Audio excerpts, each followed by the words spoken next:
un podcast de historia, política y cultura en contexto. Muy buenos días, muy buenas tardes, muy buenas noches a todos y a todas en el lugar en el que se encuentren, en el momento de la historia en el que se encuentren. Bienvenidos a una nueva entrega de este podcast. En el día de hoy, una vez más, con el amigo Juan Guerra. Hola, Juan. Hola, Hernán, ¿cómo va todo? ¿Cómo has estado? Bien, Juan. ¿De qué tema vamos a hablar hoy, Juan? Pues, Hernán, hoy vamos a hablar de un evento histórico muy importante en la historia reciente de Colombia que se conoce con el término chuzadas. Ok, bueno, entonces hoy vamos a conversar sobre un episodio que se dio durante 8 años en un gobierno reciente de Álvaro Uribe Vélez en su periodo presidencial entre el 2002 y el 2010. Vamos a conversar sobre ello y vamos a hacer este episodio sobre algunas cuestiones centrales para entender este fenómeno que ocurrió en esta historia reciente del país. Claro, Hernán. Y como referencia fundamental para esta conversación es importante mencionar que vamos a hablar, ¿no?, del libro también llamado Chuzadas, que fue escrito por el periodista Julián Martínez y que es una referencia súper importante para poder entender, digamos, que lo que sucedió en estos 8 años a ese respecto. Así es, entonces vamos a hablar, a partir de este trabajo periodístico bastante importante de este periodista, que precisamente ganó un premio de periodismo Simón Bolívar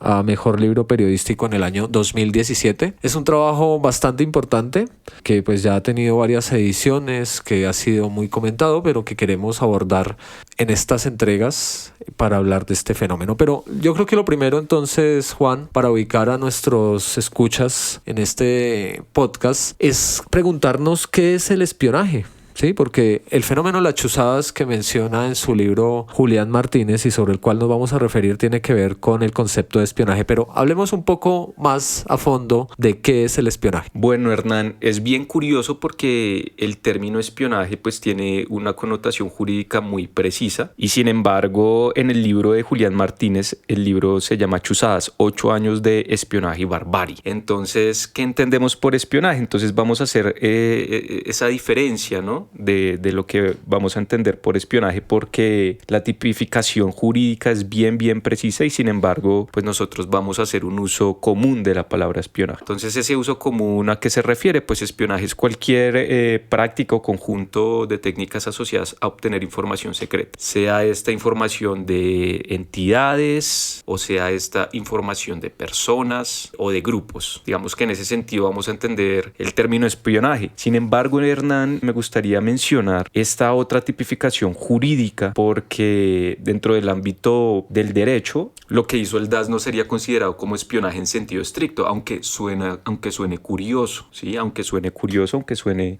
extraño. ¿Por qué? Porque resulta que el espionaje, según la Sala Penal de la Corte Suprema de Justicia, se constituye del siguiente modo, y es que la Sala nos dice que incurre en el delito de espionaje quien con la obtención y revelación de informes secretos de carácter militar pone en riesgo la seguridad del Estado frente a otros estados, no la seguridad pública interior.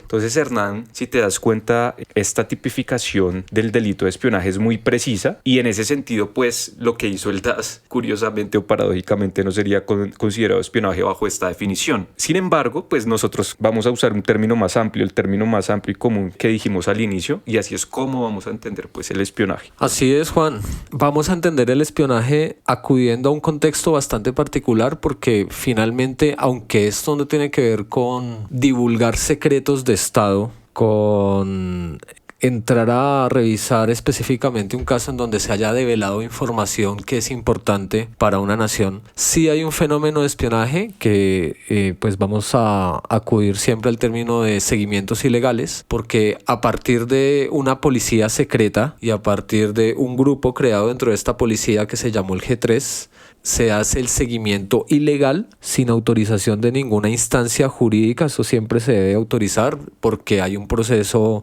en marcha marcha en la sociedad, en este país. Cada vez que hay una intervención telefónica, un seguimiento, es porque los personajes implicados pues están siendo sindicados o tienen pruebas para posiblemente pensar que están incurriendo en actuaciones delictivas. Pero en el caso del contexto de las chuzadas del DAS de este episodio, los seguimientos se le hicieron a periodistas, a contradictores del gobierno, a defensores de derechos humanos, a políticos reconocidos, a miembros del Parlamento Europeo, de ONGs. Entonces fueron seguimientos que finalmente son espionajes porque fue violar la intimidad, el secreto de la vida de las personas, hacer seguimientos ilegales en términos de chuzar los teléfonos, en términos de ponerles vigilancia, de estar muy cercano a ellos a partir de unos dispositivos que seguramente vamos a ver más adelante a través de los escoltas, de las empleadas de servicio. Entonces ahí hay espionaje, Juan, ¿sí? Y eso es lo que queremos reflexionar. Esa aclaración que tú haces me parece muy importante en términos de, hay una connotación en términos de dentro del país no cabe hablar de espionaje si se espían acá mismo, ¿no? De forma local. Pero al revisar el término según la Corte Suprema, el espionaje tiene que ver con develar secretos del Estado a organismos internacionales, a otras naciones, que eso es lo que vemos por lo general en las películas, en los temas que tienen que ver precisamente con ese seguimiento que se le hace a la inteligencia de determinados países para, no sé, promover acciones de presión, para alterar algún tipo de políticas, que para eso se usa el espionaje de Estado, ¿no? Sí, Hernán, en ese sentido hay una definición, sí, muy precisa de lo que es el espionaje, que fue, pues, Hernán, la que mencioné hace un momento. Y el espionaje, claro, hace referencia a el Estado colombiano en relación con otros estados. Entonces, sí, claro, en sentido estricto no se habría cometido el delito de espionaje bajo la definición que dimos hace un momento. Curiosamente, también la Corte da un ejemplo, ¿no?, de un capitán de la Armada que hizo parte de una organización narcotraficante y que filtraba la información de las rutas marítimas para que estos narcotraficantes pudieran sacar cocaína. Fíjate, Hernán, que eso, si bien es, digamos que, revelar información secreta a un grupo ilegal, a él se le absolvió del delito de espionaje, por ejemplo. Entonces, digamos que como no entraba dentro de la definición estricta jurídica de lo que constituye espionaje, se le absolvió de este delito. Pero claro, si nosotros nos vamos pues a hacer un uso más común de la palabra, claramente y patentemente el DAS cometió espionaje en el sentido de que violó la intimidad de las personas y de las organizaciones involucradas a las cuales hacía pues estos seguimientos ilegales. Pero también, Hernán, me gustaría decirte que esto no solo se quedó ahí, ¿no? Y eso lo vamos a ver más adelante, sino que también hubo acciones que se cometieron contra estas personas, acciones concretas. Ahí también estamos hablando de homicidios, estamos hablando también de tortura, estamos hablando de muchas otras cosas que tendremos oportunidad de ahondar más adelante. Bien, Juan, sí, así es. Yo quisiera mencionar en este momento también que el espionaje dentro de la cultura, digamos, popular, tiene bastante, no sé, literatura, bastantes manifestaciones en términos del cine que seguramente podemos revisar. Pues es muy famosa, hablando también del seguimiento y espionaje de un estado, de las agencias de inteligencia que tiene, ¿no? Entonces, no sé, dentro de la cultura popular, las novelas de John le Carré, que son de espionaje, que son en el contexto de la Guerra Fría, muchas series televisivas que abordan el espionaje también. Recientemente había una serie que se llama The Americans, que también tiene que ver en el contexto de la Guerra Fría, de esa lucha por la información entre la KGB y el FBI. También encontramos, recientemente hay una película del 2019 que se llama Official Secrets, que también es bastante interesante, Juan, porque una empleada de una agencia de seguimiento revela una información en el contexto de la invasión a Irak, y dentro de la ley británica es alta traición, ¿no? Es un caso de la vida real esa película, y es bastante interesante cómo se manejó en el contexto en el que ella se da cuenta que van a manipular la decisión de la ONU de autorizar o no la invasión a Irak, en el contexto del gobierno de George W. Bush y del primer ministro Tony Blair en su momento, que querían invadir y aún así invadieron, ¿no? Pero es un caso de la vida real bastante interesante, y así podemos encontrar novelas, películas, series alrededor de este fenómeno.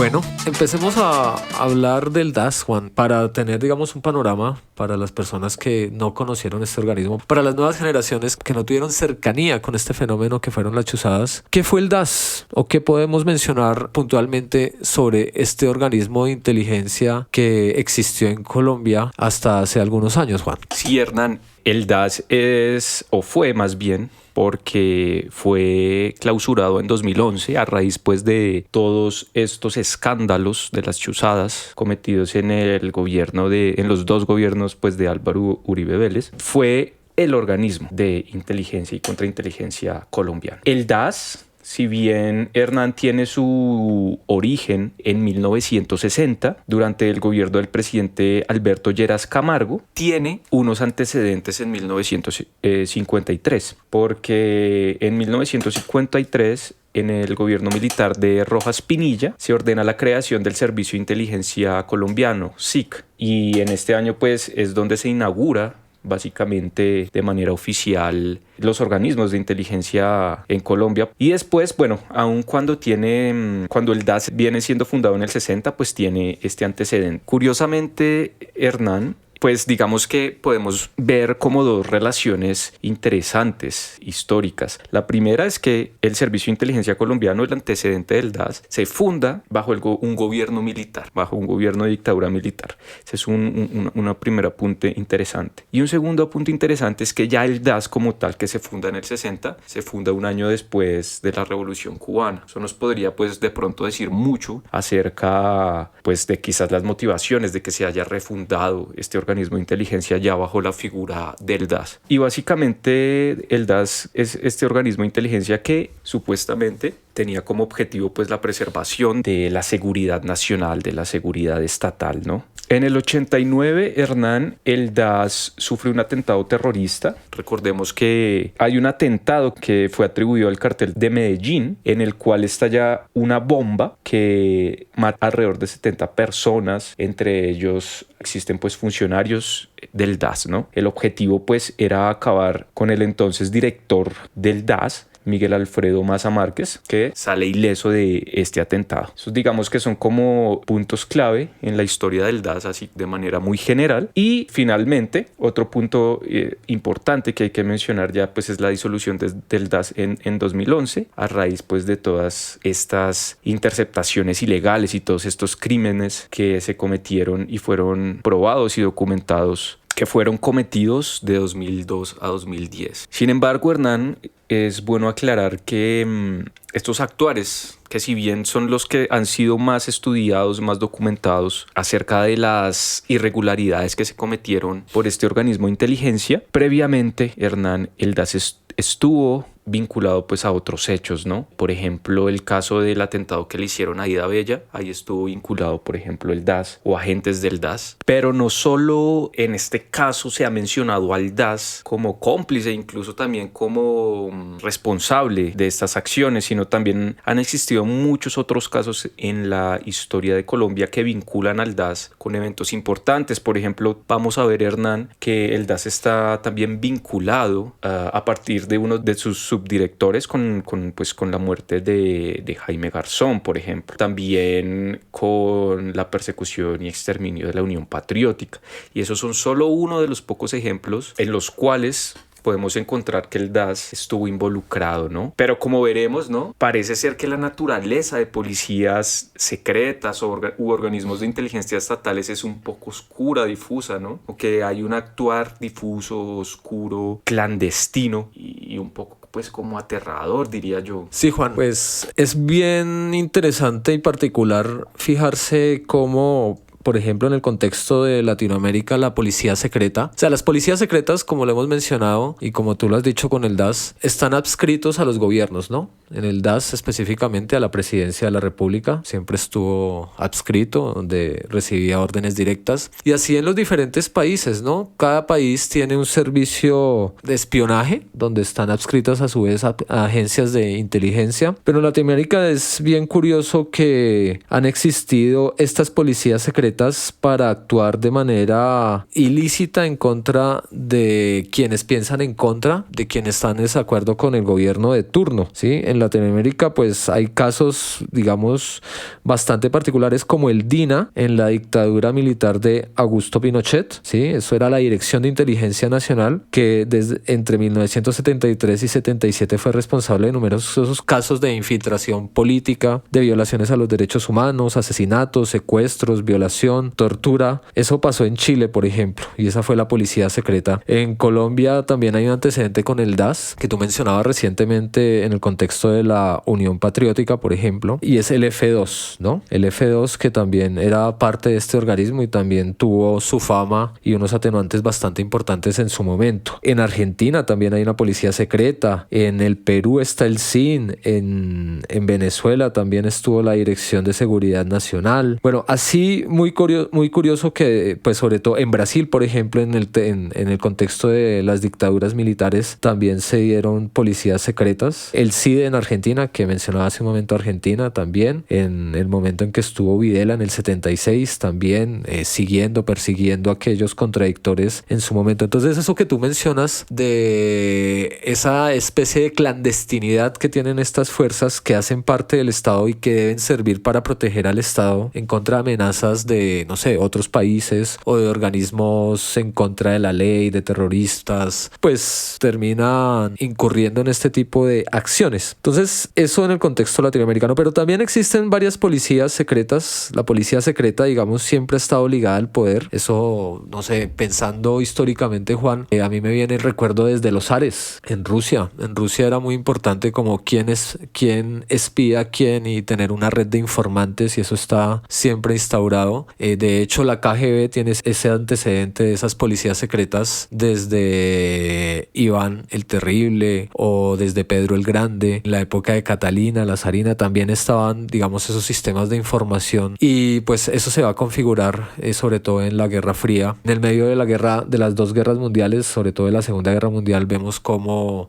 se descubren secretos militares, se desvía información, la tensión sobre el desembarco en Normandía como una especie de falsos mensajes que interpretaron los alemanes en ese contexto, pero pues ya los Estados Unidos con Inglaterra y los aliados tenían un plan de acción para entrar a invadir Europa. Todo eso se da, y a propósito de eso, pues no solamente existe el KGB, en Estados Unidos está el FBI, en el Reino Unido está el MI5, también está en Alemania, bueno, existió la Gestapo, ¿no, Juan? Que fue la policía secreta del nacionalsocialismo, del nazismo. Y así muchos ejemplos, ¿no? Para tener un contexto no solamente de Latinoamérica, sino del mundo, siempre ha existido este tipo de fenómenos. El problema que queremos señalar en esta historia reciente, Juan, no sé tú qué pienses, es cómo en un gobierno particular de nuestra historia, que involucra además una política, ¿sí?, que se va a denominar seguridad democrática y que ampliaremos más adelante, pues esto tiene unas connotaciones que finalmente incurren en el delito y atentan contra la privacidad de personas que no eran delincuentes, no eran una amenaza para el Estado, no sé, una amenaza comparable a una guerrilla, un grupo paramilitar. De hecho, hay una relación entre los paramilitares y el DAS en ese momento, y se atenta contra el buen nombre y contra el ejercicio profesional de abogados, de periodistas, de sociólogos, de politólogos. Y eso, digamos, que es lo interesante de esta historia sobre la que vamos a tratar de pillar y conversar en este programa, ¿no, Juan? Sí, Hernán, y es que la cuestión se torna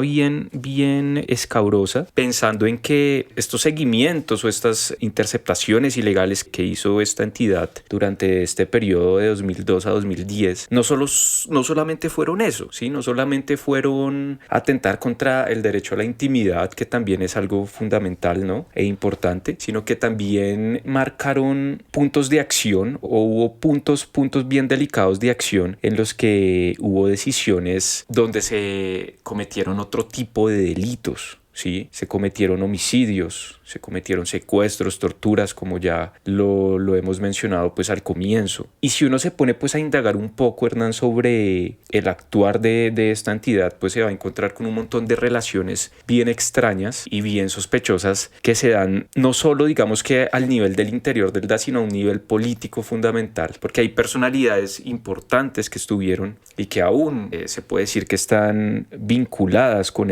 esta entidad. Pues obviamente eso se desprende, Hernán, de lo que tú dices, de que este tipo de entidades de policías secretas están vinculadas con el gobierno, con el Estado, pero con el gobierno de turno, con el Estado de turno. Y también, Hernán, yo creo que en algún sentido el propio contexto de la historia colombiana vuelve las cosas un poco más delicadas, ¿no? Porque podría uno decir que bajo la excusa de la seguridad nacional se pueden entonces cometer o se pueden justificar un montón de atrocidades, que fue lo que hizo el DAS, ¿sí? Entonces, en ese sentido, claro, tocaría pues de repensar eso a la luz de nuestro contexto, porque si bien no es un misterio que Colombia, digamos que estuvo o está todavía en un contexto de seguridad interna bien delicado, uno podría pensar, bueno, ¿hasta qué punto realmente uno puede justificar este tipo de acciones? Y es muy delicado, Hernán, porque muchas veces la oposición política o pensar distinto, si uno lo mira bajo las luces del contexto colombiano, muchas veces podría ser una sentencia de muerte. Y eso pues vamos a ver que también una de las estrategias del DAS era precisamente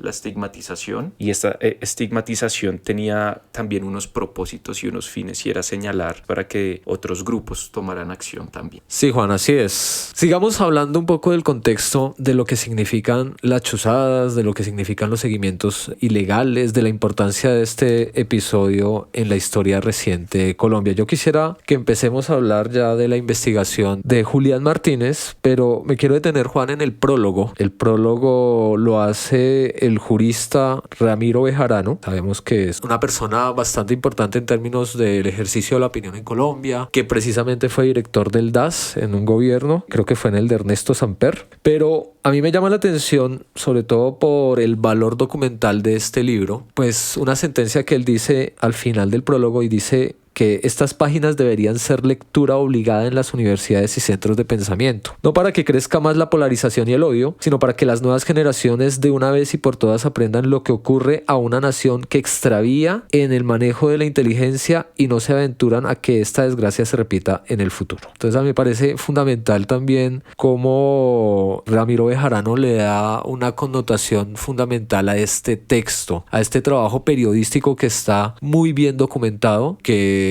para nosotros también la decisión de hacer un episodio sobre este libro pues radica también en su valor histórico, ¿no? Acá seguramente que un historiador estará muy en desacuerdo, no sé, bueno, pero nos parece que cómo está manejado y llevado a cabo este texto, cómo nos muestra una línea de desarrollo en torno a todos los acontecimientos que se enmarcan dentro de las actuaciones y denuncias que hace Álvaro Uribe públicamente en contra de defensores de derechos humanos, en contra de periodistas, pues es bastante importante. Nos hace reflexionar sobre el peligro, sobre el poder que implica tener a su servicio un sistema precisamente de espionaje. Pues el DAS tiene que existir, claro, o bueno, la agencia de turno, ya no existe el DAS, ahora se llama de otra manera, pero tiene una función y esa función no puede ser aprovechada por un gobierno para acallar y manipular y señalar y sindicar y estigmatizar. Eso es lo importante de este testimonio, ¿no? Y cuando Ramiro Bejarano dice que aprendan lo que ocurre a una nación que se extravía en el manejo de la inteligencia, se extravía, ¿cierto? Me parece fundamental en este episodio, ¿no? Que ya ahorita vamos a empezar a nombrar quiénes son los protagonistas, quiénes fueron las víctimas, los victimarios, en el contexto que estamos manejando en esta introducción sobre lo que implica hablar de este episodio de la historia reciente de Colombia, ¿no? Las chuzadas del DAS, Juan. Claro, Hernán, y me gustaría hacer especial hincapié en esa expresión que utiliza Bejarano, y es el extravío del uso pues de la inteligencia de un país, porque pues no olvidemos que detrás de todas estas agencias está el músculo del Estado, está una inversión importante de dinero y se inyecta mucho capital en este tipo de agencias para funcionar. Entonces, claro, tienen un poder inmenso, no solamente económico, sino que también existe un poder técnico tecnológico considerable detrás de este tipo de entidades, y que se utilice este poder de la manera como se utilizó es algo totalmente terrible, ¿no? Por decirlo de algún modo. Y es precisamente porque está en juego la vida de personas inocentes, ¿no? Y también está en juego la libertad de una sociedad en su conjunto, creería yo. Porque con este tipo de acciones, lo único que se buscaba o lo único que se busca, y como veremos más adelante, era neutralizar a una oposición política. No solamente, digamos que las acciones tomadas por el DAS iban encaminadas a la llamada seguridad estatal o seguridad de la nación, sino, como veremos, tuvo repercusiones brutales sobre la prensa, sobre la oposición política, sobre las personas que pensaban distinto al gobierno, y pues esto lo podremos ver con más detalle más adelante. Uy, si pilla, píllalo. Uy, si pilla, píllalo. Si pilla, pilla. Si pilla, pilla. Si pilla, pilla. Si pilla, pilla. Si pilla. Uy, píllalo. Uy, se lo pilló. Píllelo. Si pilla. Uy, si pilla. Si pilla, perrito. Si pilla. Seguimos pillando los hechos, los datos y los pillos que hacen parte de la historia, la política y la cultura de este país. Si les gusta lo que pillamos y conversamos en este podcast, apóyenos para seguir creciendo y mejorando. Nos pueden apoyar a través de Patreon, Nequi o de Biplata. En nuestro perfil de Instagram, en las historias, podrán ver cómo apoyar este proyecto. También nos pueden escribir a través de nuestras redes sociales y les diremos cómo. Y como siempre, gracias por estar ahí y pillar con nosotros.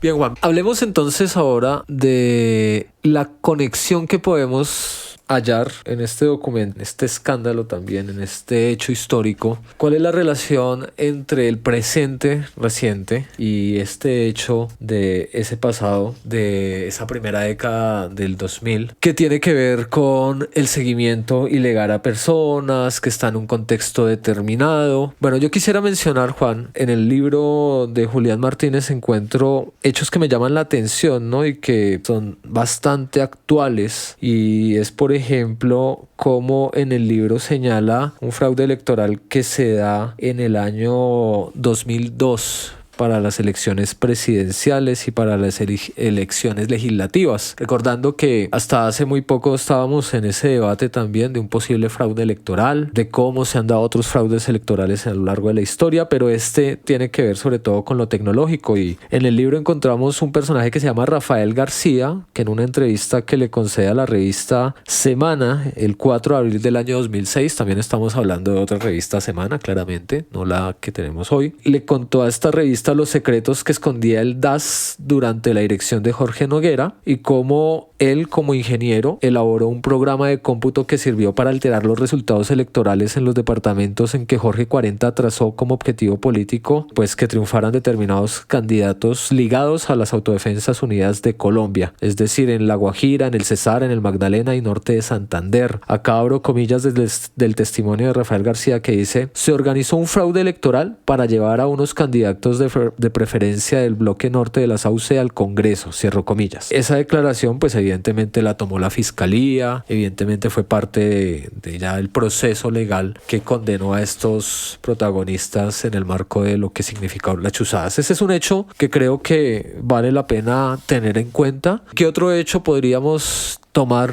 para relacionarlo con este presente, Juan? Hernán, yo creo que un hecho fundamental y muy importante tiene que ver ahora con el hecho de la elección de Gustavo Petro como presidente de Colombia, porque recordemos, Hernán, que cuando se descubrió todo este escándalo del DAS, fue él uno de los que fue víctima de todo este entramado de espionaje y de desprestigio. Y yo creo también, Hernán, que el nombramiento por parte de Gustavo Petro de Iván Velásquez como ministro de Defensa también es fundamental, porque no olvidemos que Iván Velásquez fue un ex magistrado de la Corte Suprema de Justicia que investigó fuertemente la parapolítica en el país y que también fue víctima de los seguimientos ilegales que hacía el DAS, precisamente porque había ahí también una orientación dentro del DAS que estaba viciada no solo por un enfoque político determinado, sino contaminada por el paramilitarismo, porque precisamente, como veremos más adelante en el detalle, hubo una infiltración paramilitar importante en el DAS. Y no podemos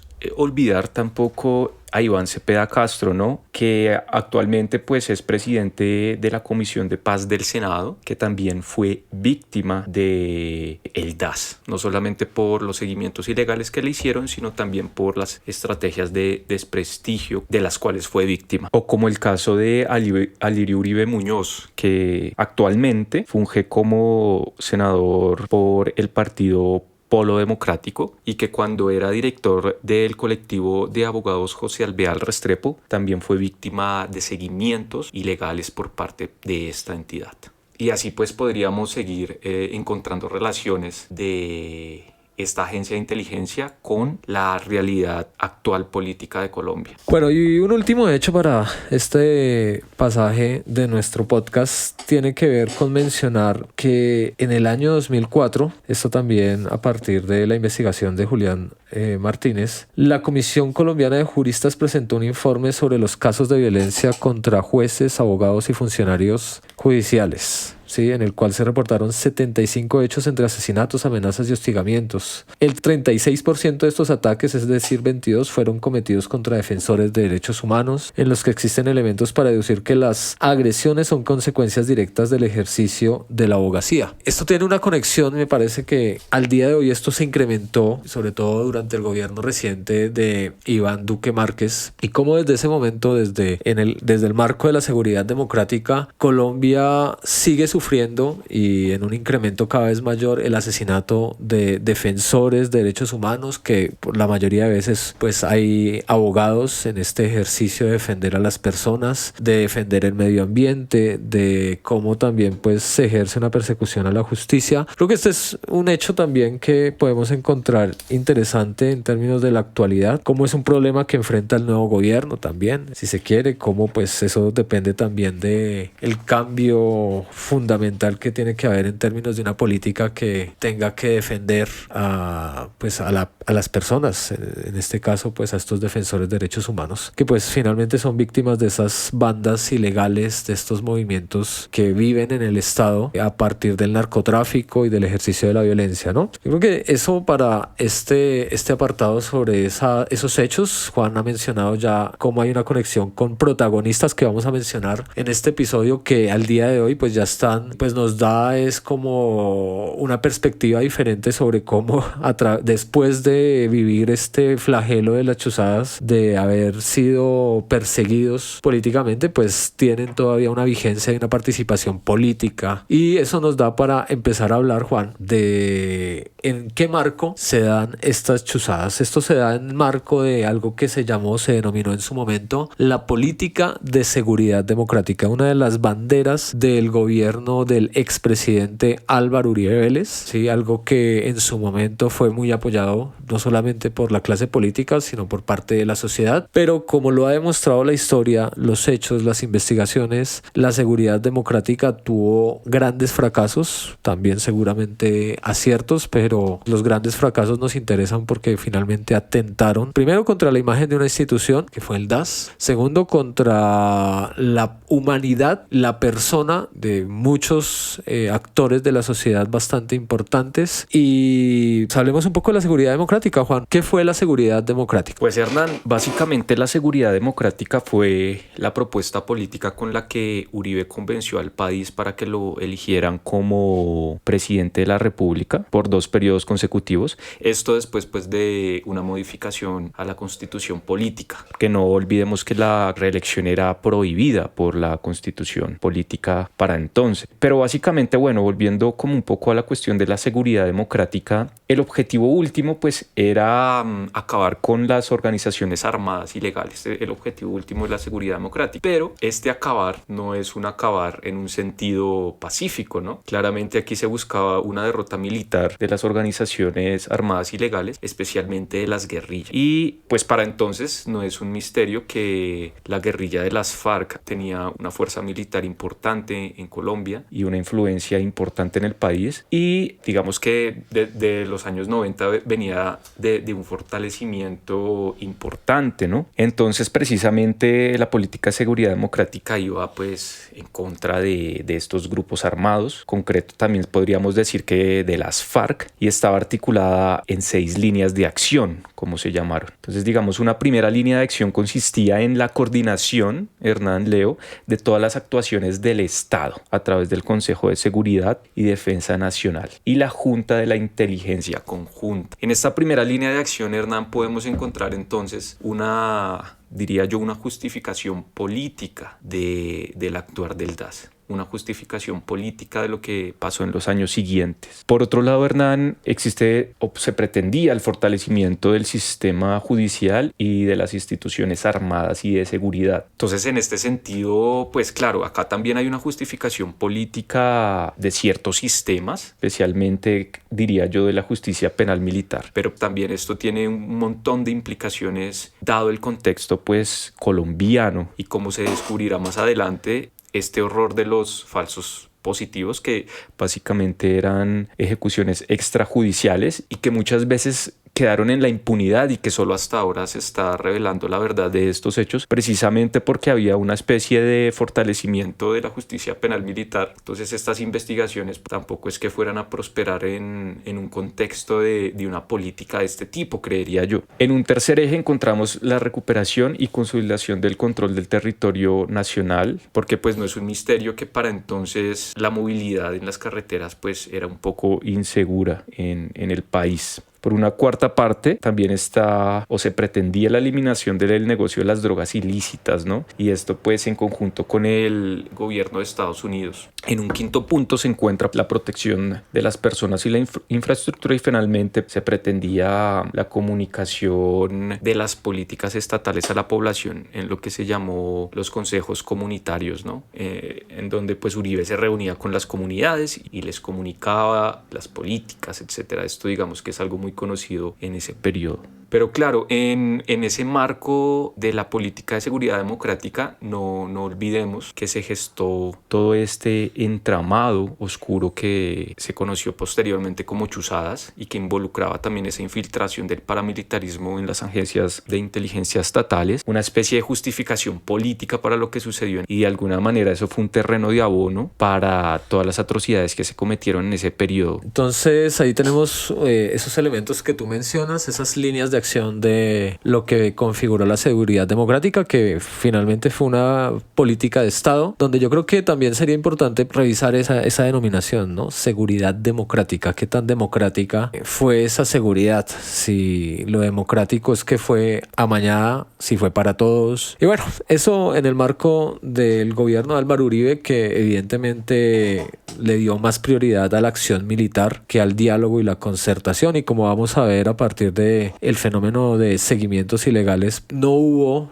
sino un solo discurso, no se respetó la diferencia, no hubo espacio para entender las razones de los contradictores, para hacer denuncias serias en términos de los abusos que se dieron también en el marco de esta política, de la connivencia de actores del Estado con el paramilitarismo. En ese marco pues seguramente tendremos que revisar en algún momento lo que pasó con la comunidad de paz de San José de Apartadó, las diferentes masacres que se dieron en ese periodo, que fueron denunciadas por periodistas, por congresistas de la oposición, por miembros de la Corte Suprema, toda esa serie de hechos, ¿no? de la seguridad democrática, que también en el gobierno de Uribe hay algo bastante interesante, y es que además de tener el DAS a su servicio, proponía tener una red de informantes, ¿no? Ciudadanos además, y eso también tuvo algunas implicaciones, ¿no? También cómo crece el paramilitarismo en ese periodo es muy curioso, a pesar de que sea un proceso de desmovilización como fue el de Justicia y Paz. Todo eso pues seguramente hay que entenderlo en el marco de eso que implicó la seguridad democrática. Pero acá en este episodio, en lo que ha señalado Juan y en lo que venimos conversando, Juan, pues era importante centrarnos en el seguimiento, hostigamiento, en la deslegitimación de las acciones de parte de todos los actores, y eso me da para que empecemos a hablar de los protagonistas. Juan, hablemos de los protagonistas. Si pilla, píllalo. Si pilla, si pilla. Si pilla, si pilla. Si pilla, si pilla. Si pilla, si pilla. Si pilla, si pilla. Uy, píllelo. Uy, se lo pilló. Píllelo, píllelo, píllelo.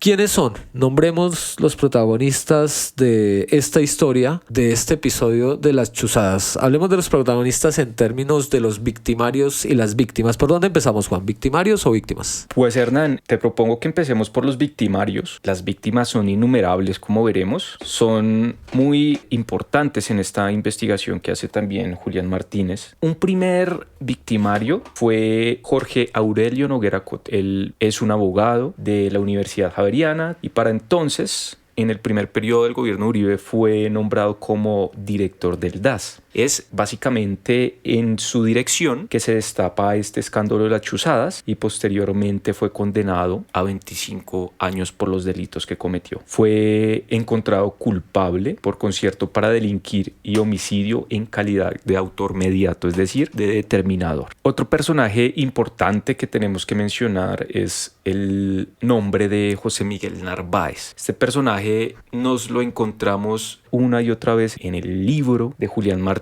y a medida que también hicimos una investigación sobre este personaje encontramos que tiene unas relaciones bien densas con crímenes importantes que se han cometido aquí en Colombia. José Miguel Narváez es un economista y pues administrador de empresas. Él fue subdirector de el DAS y el ejército, por ejemplo, en 1995 lo contrató como asesor de la Brigada 17 del Urabá antioqueño. Es una brigada, digamos, que también inmiscuida en muchos problemas de derechos humanos acá en Colombia. Fue condenado a 25 años de prisión también. Es señalado por varios jefes paramilitares como el ideólogo de las Autodefensas Unidas de Colombia. Se dice que lo conocían como con alias el profe. Y según varios testimonios, él impartía cursos de adoctrinación política y militar a las Autodefensas Unidas de Colombia. Hubo una escuela de formación, ¿no? Una escuela de formación que se llamaba la 35 en Urabá, donde él adoctrinaba a los paramilitares. Curiosamente, Hernán lo vemos vinculado a nombres tan importantes como el de Jaime Garzón. Él está vinculado en la investigación del asesinato de Jaime Garzón como uno de los determinadores de la muerte de Jaime Garzón, pero no solo él, sino también podemos encontrar su nombre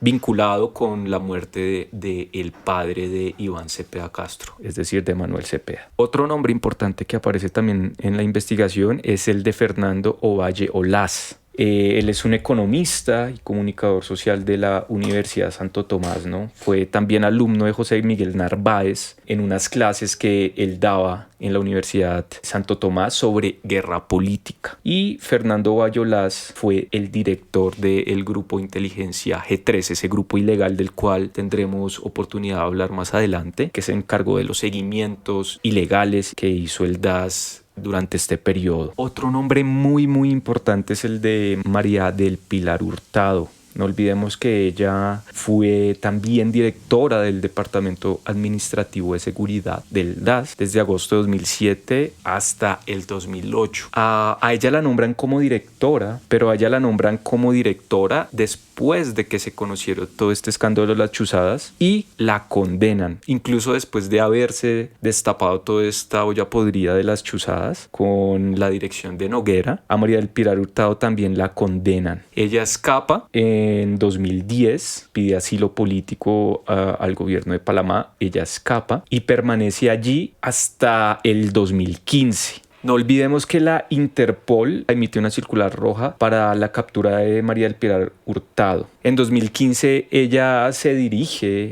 entrega más bien a la justicia colombiana. Fue condenada a 14 años por el delito de concierto para delinquir, peculado por apropiación, violación ilícita de comunicaciones, falsedad de documento público y abuso de autoridad. Y bueno, así podemos encontrar varios funcionarios del DAS. Estos digamos que son nombres bien pesados, bien importantes en la investigación, pero bueno, también podemos encontrar a Giancarlo Auque de Silvestri, que fue secretario general y director de inteligencia del DAS en el periodo en el que Jorge Noguera era el director. Él fue condenado pues a 9 años y 10 meses por concierto para delinquir agravado, tortura psicológica, abuso de autoridad por pacto arbitrario o injusto, violación ilícita de comunicaciones y utilización de equipos transmisores o receptores pues para estos fines. En resumidas cuentas, digamos que en el texto que nos entrega pues Julián Martínez al final podemos encontrar una página con todos los funcionarios que fueron victimarios, que fueron condenados por estas acciones ilegales que cometió el DAS en este periodo. Hay muchos realmente. En resumidas cuentas,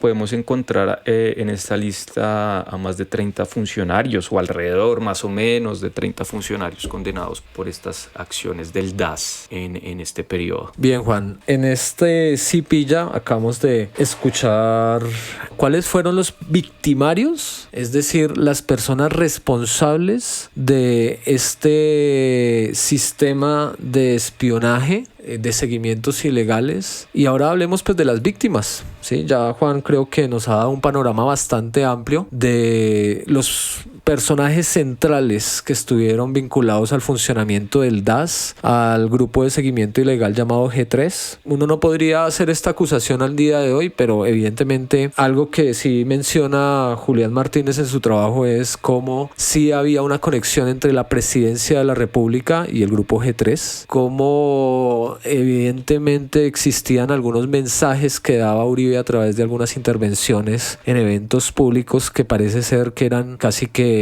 una orden directa para que estas personas actuaran. Creo que lo único que restaría por decir, Juan, alrededor de lo que tú has mencionado es que ahí está el paramilitarismo detrás, ¿no? La relación entre Jorge Noguera y Rodrigo Tobar Pupo, alias Jorge 40, ¿no? Y toda esa zona paramilitar del norte de Colombia. Hernán, y claro, se me olvidó mencionar un nombre supremamente importante, y es el de Bernardo Moreno Villegas, que él fue secretario general de la presidencia de la República. Él también se vio involucrado en este tipo de acciones, y él fue condenado a 8 años. Ese nombre tampoco se nos puede olvidar. Sí, Juan, y yo también agregaría a Rafael García Torres, ¿no? Que es el ingeniero que hace el software para el fraude electoral de las elecciones, que después entra a trabajar a una dependencia bastante importante del área informática del DAS, donde se van a movilizar varias situaciones irregulares, evidentemente, que después fueron descubiertas por la Fiscalía, y el CTI, el Cuerpo Técnico de Investigaciones, halló mucho material probatorio alrededor de esta figura, que también prende en su momento el ventilador para acusar a Jorge Noguera. Iremos entendiendo a medida que vayamos conversando pues la relación de Noguera con Uribe y con todas estas personas implicadas en esa primera campaña electoral. Bueno, pero hablemos entonces ahora, Juan. Voy a referirme a las víctimas. Ya hablamos de quiénes estuvieron detrás de todo este entramado, que es bien complejo, que lo iremos desarrollando en un próximo episodio. Hoy estamos haciendo un marco para entender quiénes están implicados, en qué manera actuaron, cómo esto tiene que ver con un hecho particular de la historia de Colombia. Pero, a ver, para hablar de quiénes sufrieron, ¿sí? Sobre quién nos señala Julián Martínez, pues hay varios, ¿no? Pero hay un primer momento que vamos a analizar y sobre el cual vamos a conversar, y tiene que ver con el seguimiento al colectivo de abogados José Alvear Restrepo, el CAJAR, que fue muy importante durante el gobierno de Álvaro Uribe, porque fue una organización que se dedicó precisamente a defender, a denunciar los abusos del paramilitarismo en Colombia, del ejército también, casos bastante particulares. Entonces ahí es bastante importante revisar eso, y cómo a través del seguimiento a los abogados que hacían parte de esta organización también se fueron haciendo derivaciones, ¿sí? Es decir, se fueron encontrando otras personas a las cuales se les hizo un seguimiento ilegal. Voy a mencionar a las siguientes personas vinculadas al CAJAR y después mencionaré a otras, pero solamente para que tengamos un referente que me parece importante que lo consideremos. ¿Sí pilla, perrito? ¿Sí pilla? ¿Sí pilla? ¿Sí pilla? Bueno, frente al CAJAR pues está Alirio Uribe Muñoz, quien fue víctima por ser el director de este colectivo de abogados, y hay otros dos elementos. Esto hace parte de algo que se va a llamar, y vamos a explicar más adelante, Juan, que es la operación Transmilenio, porque hay una relación semántica bastante interesante decir que colectivo es lo mismo que Transmilenio, lo que nos hace ver también Julián Martínez. El G3 se dedicó a hacer seguimientos, interceptaciones, a revisar las conexiones, y ahí hay dos víctimas que me parece importante mencionar, que es Claudia Julieta Duque, que es periodista, que está también pues relacionada con el CAJAR, hace su trabajo periodístico ahí, y también está Adriana Cuellar, que es la jefe de comunicaciones. Estas dos personas van a ser fundamentales, también van a estar conectadas con otra operación que es la Puerto Asís, donde hay otra víctima, otro protagonista fundamental de este periodo de la historia de Colombia, que es Holman Morris, el periodista, que es uno de las víctimas señaladas en los discursos por Álvaro Uribe Vélez al cuestionar su trabajo periodístico, por ejemplo. Juan, ¿me querías decir algo? Sí, Hernán, antes de que pases a ese tema periodístico y el llamado caso Puerto Asís, que ahondaremos más adelante en eso, que es el caso de Holman Morris, es importante también mencionar el testimonio de Soraya Gutiérrez, que era también empleada del Cajar, ¿no? Y que está consignado aquí en el libro de Julián, que básicamente sufrió de seguimientos, pero también de una intimidación por parte del DAS. No olvidemos que a ella le entregan una muñeca ensangrentada por el solo hecho de hacer parte de esta entidad como una forma de intimidación. También hubo seguimientos ilegales a su familia, ¿no? Y se habla también de una infiltración en su casa. Entonces también para que no se nos pase este protagonista. Bien, Juan, sí, son muchos también, así como son muchos los victimarios que podemos señalar acá, las personas que actuaron ilícitamente en esta entidad, pues la lista también es amplia, ¿no? Pero acá, haciendo alusión a lo que vamos a desarrollar, como tú mencionas, están casi que todos los abogados que pertenecían al Cajar, pero pues nombramos también elementos centrales. Lo de la muñeca sí es una cosa bien siniestra que llama la atención. Vamos a darnos cuenta, Juan, cómo infiltraron a todos en sus sistemas de seguridad. Los escoltas eran espías, a veces también lograban ingresar a los apartamentos. Bueno, todo este seguimiento que hostigó la estrategia del miedo, evidentemente, que es parte también de lo que pasa en Colombia en ese periodo, sobre todo desde el paramilitarismo, y cómo pues también lo utilizan como arma a través de este ejercicio de espionaje. Pero pues les estaba yo contando cómo hay una operación que se centra en todo el equipo periodístico de un programa que se llamaba Contravía, que era un proyecto que lideraba el periodista Holman Morris, que trabajaba con su hermano, que se trabajaba con su esposa, y que ganaron premios internacionales y que fueron acusados en su momento por, digamos, hablar mal de Colombia, tener conexiones ilícitas con grupos armados ilegales. Todo esto en el marco de la difamación, ¿no? Sí, en el marco de cómo el periodismo, como hemos visto en la historia de Colombia, pues hay parte del periodismo que sí se ha dedicado a denunciar, ¿sí? A cuestionar el ejercicio del poder. Entonces, dentro de esto, pues vemos que en su momento Holman Morris, con sus trabajos investigativos en Contravía, fue incómodo para el establecimiento y fue víctima de estos seguimientos. Así como Holman Morris, pues su esposa en su momento, Patricia Casas, el hermano de Holman Morris, también fue víctima de estos seguimientos y hostigamientos en una operación que se llamó Puerto Asís, precisamente. Y esta otra operación que se llama la Operación Europa, donde vamos a encontrar otras víctimas, que ya son además una investigación que se le abrió a Álvaro Uribe en Europa y pues al gobierno, básicamente por interceptar y hacer seguimientos en Europa, en países como España y Bélgica, ¿sí? Donde pues finalmente era donde viajaban defensores de derechos humanos, los abogados del Cajar. Sobre eso hay testimonios de personas como Enrique Villalba Chávez, que confesó ante la Fiscalía en 2011 cómo se desarrolló la intimidación de los contradictores del gobierno Uribe en Europa. Hay unos famosos cuadernos del DAS. Ahí también tenemos cómo en Europa se hostigó y se siguió a un protagonista reciente que tuvimos invitado en este podcast, a Luis Guillermo Pérez, que también trabajaba con el Cajar, que era representante en Europa ante el Parlamento Europeo en temas de defensa de los derechos humanos, denuncia irregularidades. Entonces su exilio pues se vivió en Bélgica y aún así allá lo persiguieron, lo siguieron. Esos como unos protagonistas. También tenemos evidentemente la vida nacional del periodismo. No podemos dejar de mencionar a personajes como Daniel Coronel, que también le tocó exiliarse en su momento, donde fue amenazada su esposa Cristina Uribe. Están todos los políticos contradictores. Estaban Piedad Córdoba en su momento, estaba el mismo Gustavo Petro, Iván Cepeda, todas las figuras representativas del polo democrático alternativo también estuvieron ahí implicadas, los periodistas que fueron incómodos. Y acá voy a mencionar, Juan, porque es muy larga la lista, o sea, son casi 4, 10, 12 páginas, 4 por capítulo, en las que nos señalan. Pero por ejemplo está la gente, los investigadores del Centro de Investigación y Educación Popular, del CINEP, está la Comunidad de Paz de San José de Apartado, que fue víctima de una masacre también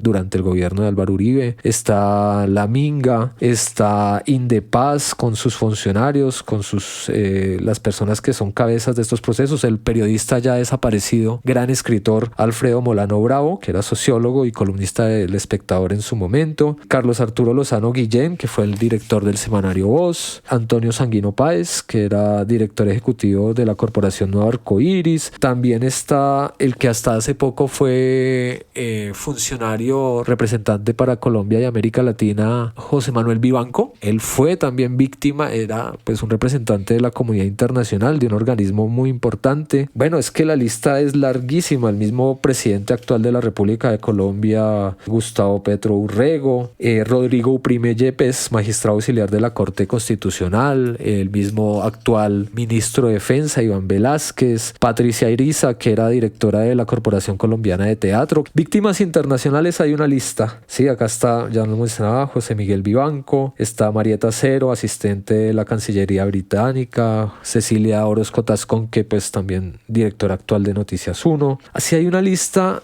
larga. Acá pasando otro apartado, Juan, ya en el proceso directo de la operación Puerto Asís, tenemos a los camarógrafos de Holman Morris, a la familia que trabajaba con él, a Alexander Restrepo, que era camarógrafo, a José Manuel Jiménez, que era periodista del programa Contravía, a Juan Pablo Morris, a Eison Eduardo Morris, a Patricia Elena Casas. Esa operación es bastante interesante, Juan, la vamos a revisar, la Puerto Asís. Y también tenemos a las organizaciones europeas víctimas del DAS, y hay una lista también que pueden revisar ustedes en la investigación de Julián Martínez. Está la Federación Internacional de Derechos Humanos. A esta organización la espiaron en París, en Bruselas y en Ginebra. También seguimientos en Madrid, España, organizaciones como la Confederación Sindical de Comisiones Obreras, a la Asociación Libre de Abogados ALA, Manos Unidas de la Asociación de la Iglesia Católica también en España, en Barcelona Asociación Catalana por la Paz, Amnistía Internacional en Londres, Inglaterra, miren hasta dónde llegaron los detectives del DAS, en Bélgica a la Oficina Internacional de Derechos Humanos Acción Colombia, a la Oxfam Solidaridad también en Bruselas, a la Red Europea de Hermandad y Solidaridad. Bueno, así tenemos esa lista que está ahí sobre las víctimas del DAS. Es una lista bastante amplia, seguramente estamos dejando personas por fuera, pero en cuanto a las operaciones que están señaladas en el libro, pues no se puede dejar. Y los magistrados de la Corte Suprema de Justicia también. Hay un asesinato, ¿no, Juan? Sí, Hernán, y es que no se nos puede olvidar también una víctima muy, muy importante, porque esto precisamente demuestra que los tentáculos del DAS no solamente estaban orientados a capturar o a básicamente eliminar de una u otra manera a la oposición política o a periodistas, sino que también dentro de la academia existió un asesinato de un intelectual colombiano llamado Alfredo Correa de Andrés. Entonces, Alfredo Correa de Andrés fue un sociólogo colombiano que, después de las investigaciones, se determinó que el DAS jugó un papel fundamental, sino que determinante, en la muerte de este sociólogo. Y para el momento en que él fue asesinado, estaba adelantando investigaciones sobre desplazamiento forzado. Alfredo Correa Andrés es una víctima, digamos que importante en este caso, porque nos damos cuenta que las operaciones del DAS también estaban orientadas a la universidad, ¿no? Porque no olvidemos que Alfredo Correa Andrés fue profesor de la Universidad del Norte y la Universidad Simón Bolívar, y que además fue rector de la Universidad de Magdalena. Entonces es importante también mencionar esto. Uno de los eventos curiosos en el caso de Andrés precisamente fue que primero se le intentó acusar y meter a la cárcel por delitos, digamos que ideológicos, se podría decir de algún modo, porque lo arrestaron, lo lo primero que lo acusaron fue de rebelión, ¿no? Por ser supuestamente un ideólogo de la guerrilla de las FARC. Entonces, en primera instancia lo capturaron, lo metieron a la cárcel por esto. No se le, como se demostró que era inocente, lo liberaron y posteriormente fue que unos sicarios lo asesinaron. Y no olvidemos que cuando estuvo preso Alfredo Correa de Andrés, pues le envía una carta a Uribe, pero bueno, de esto hablaremos más en detalle. Bueno, entonces digamos que es un marco, este primer episodio de una entrega especial sobre las chuzadas del DAS. Los vamos a dejar, Juan, con unas palabras de Álvaro Uribe Vélez que nos van a dar paso para nuestro siguiente episodio, para empezar a configurar y a entender cómo se gestan las chuzadas y para hablarles de las operaciones que desarrolló ilegalmente el DAS, ¿no, Juan? La operación Transmilenio, Puerto Asís y la operación Europa, que serán parte de nuestro próximo episodio de Cipilla. Y no olvidemos la operación Escalera. Bueno, hay muchas operaciones, ¿no? Pero no olvidemos tampoco la Escalera, que fue la operación con la que infiltraron la Corte Suprema de Justicia. Así es, Juan. Pero estas son las fundamentales, ¿no? La que tenemos en este libro, muy detalladas, muy bien sustentadas, con documentos, con las grabaciones también, con las entrevistas de aquellos que prendieron el ventilador y empezaron a confesar ante los organismos de justicia, y asimismo pues la prensa tuvo oportunidad de acceder a estos testimonios pues de cómo se configuró todo este entramado para hacer un ejercicio que es deslegitimar, encochinar prácticamente. Eso tiene un nombre todavía, hacer un castigo, una deslegitimación de la imagen de los periodistas, de los contradictores del gobierno de Álvaro Uribe en el marco de la seguridad democrática, en el periodo en donde más arrecia el paramilitarismo en Colombia, donde crece el número de asesinato también de defensores de derechos humanos. Eso tiene una conexión bastante interesante con un pasado bastante terrible que se vivió en la historia reciente de Colombia, Juan. Entonces, dejemos hasta acá con estas palabras de Álvaro Uribe. ¿Algo que decir, Juan, finalmente? Nada, bueno, invitamos a nuestras escuchas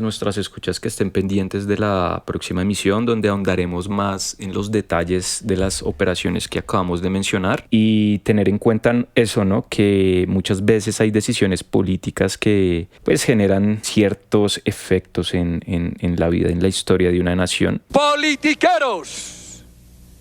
Al servicio del terrorismo, que cobardemente se agitan en la bandera de los derechos humanos para tratar de devolverle en Colombia al terrorismo el espacio que la fuerza pública y que la ciudadanía le ha quitado.